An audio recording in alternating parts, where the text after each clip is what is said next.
Ils n'étaient qu'une poignée. Ça n'aurait pas été eux et ça n'aurait pas été à Ouistreham, on n'en aurait peut-être même pas parlé.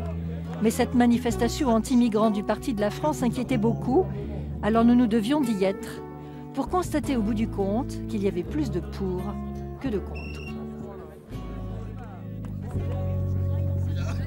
La commune a déjà vécu 4 manifestations depuis décembre. Celles-ci mises à part, elles visaient toutes à réclamer au pouvoir public un accueil décent pour les migrants. Mais malgré des paroles officielles qui se voulaient rassurantes, affirmant que tout va très bien, on ne voit rien venir. Heureusement qu'on a les aidants, les citoyens bénévoles, les collectifs ici à Ouistreham et un peu partout en France sur nos côtes, jusqu'à Calais. Heureusement qu'ils sont là, honnêtement, heureusement qu'ils sont là pour aider, sinon ce serait le chaos. Pour soutenir le moral des troupes, Sophie Burner a fait venir le maire de Grande-Synthe, Damien Carême, en partage d'expérience. Un peu plus tard, Romain Baille était photographié dans son bureau, aux côtés d'une élue du Front National, ce qui lui a valu une caricature offensante. Que tout le monde verra bien et que j'espère la presse relaiera. J'ai été mardi dernier, madame, caricaturée en Adolf Hitler. C'est juste insoutenable. Mais comme l'a si bien expliqué Damien Carême, qu'il agisse ou qu'il n'agisse pas, le maire est toujours en première ligne.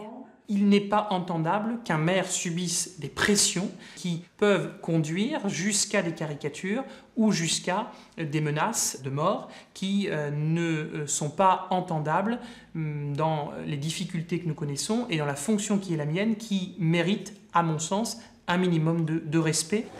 Tu peux la mettre sur ta bouche, tes lèvres et tes mains. Pendant que les élus jouent leur partition, des infirmières et des médecins bénévoles jouent la leur, sur un parking, soucieux de l'état de santé des jeunes migrants, quand la bise fut venue. Donc, il y avait toujours les petits blessés, mais il y avait aussi des gens qui commençaient à tousser, à avoir mal à la tête, le froid est arrivé assez vite et les a dégradés. Pour donner aux patients comme aux médecins un minimum de décence et de confort, un couple a offert son camping-car.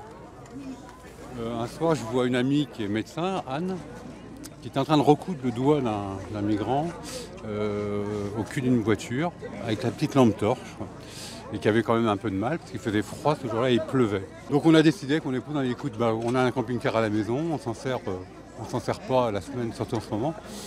On va l'amener, puis ça va faire un petit cabinet médical, comme ça ils sont au chaud, ils ont de l'eau chaude, ils peuvent maintenant faire une auscultation digne de ce nom. Comme on ne nous prête pas de locaux chauffés pour ça, faut bien se débrouiller nous-mêmes. Ils tous sont fiévreux, souffrent de maux de tête, de maladies de peau. Quelques-uns ont encore des éclats de balles dans le corps et tous des bleus à l'âme. Le fait de les, entre guillemets, dorloter un tout petit peu, on s'est rendu compte qu'ils en avaient besoin, ils sont seuls, ils sont jeunes, ils sont un peu perdus. Si je reste ici, j'ai peur pour mon avenir. J'ai tant de choses à faire. Terminer mes études. J'ai de grands rêves. Et c'est peut-être pour bientôt.